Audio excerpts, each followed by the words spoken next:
భారత రాజ్యాంగాన్ని అవమానపరిచే విధంగా పాలన సాగిస్తున్న బీజేపీ తీరును ప్రజల్లో ఎండగడతామని జిల్లా గ్రంథాలయం చైర్మన్ కేడం లింగమూర్తి అన్నారు.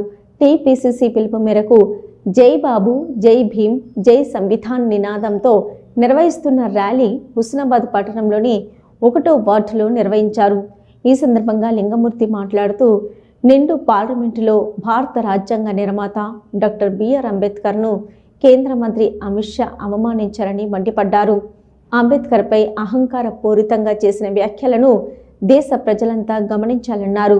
ఈ కార్యక్రమంలో మాజీ కౌన్సిలర్స్ చిత్తారి పద్మ, రవీందర్, కోమటి స్వర్ణలత, సత్యనారాయణ, దండి లక్ష్మి, కుమరయ్య, భూక్య సరోజన, మార్కెట్ కమిటీ డైరెక్టర్లు బిక్యా నాయక్, కాంగ్రెస్ నాయకురాలు నాయని రజిత, బాండ్లిన రమ, రజిత, నర్సాగౌడ్, ఎండి హసన్, బూరు కృష్ణస్వామి, పచ్చిమట్ల శ్రీకాంత్, గట్టు రాములు, మైదంశెట్టి వీరన్న, నగేష్, సాంబరాజు, గడప సింగరి, జేఏసీ నాయకులు మేఘల వీరన్న యాదవ్ తదితరులు పాల్గొన్నారు. అందరి ఆత్మీయుడు ఒక్కడే ఒక్కడు, ఎదురు నడిచే వీరుడు, చెదిరిపోయిన జాతులను కూడగట్టుతుంటాడు, చెదిరిపోయిన జాతులను కూడగట్టుతుంటాడు, చెదరగొట్ట శక్తుల చదరంగమాడే చాణక్యుడు, 30 ఏళ్ల క్రితం నాడే ముప్పును పసిగట్టినోడు, ఎదురొచ్చిన ఉప్పెనలకి చెమటలు పట్టించినోడు, చినుకై ఒక్కడ ధునికి తుఫానుగా ఎదిగినాడు, అసమానతల తలలను సునామీ వలె ముంచినోడు,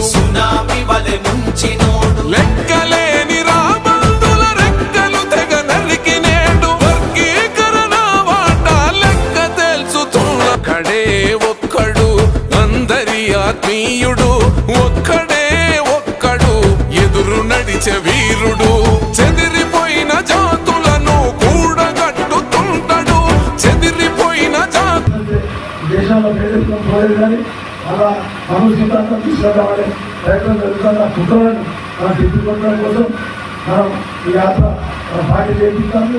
పార్టీ యాత్ర కాబట్టి ప్రజలకు భవిష్యత్తు, దేశ భవిష్యత్తు సంబంధించినటువంటి యాత్ర కాబట్టి ప్రతి వ్యక్తి దీని గురించి తెలుసుకోవాలి.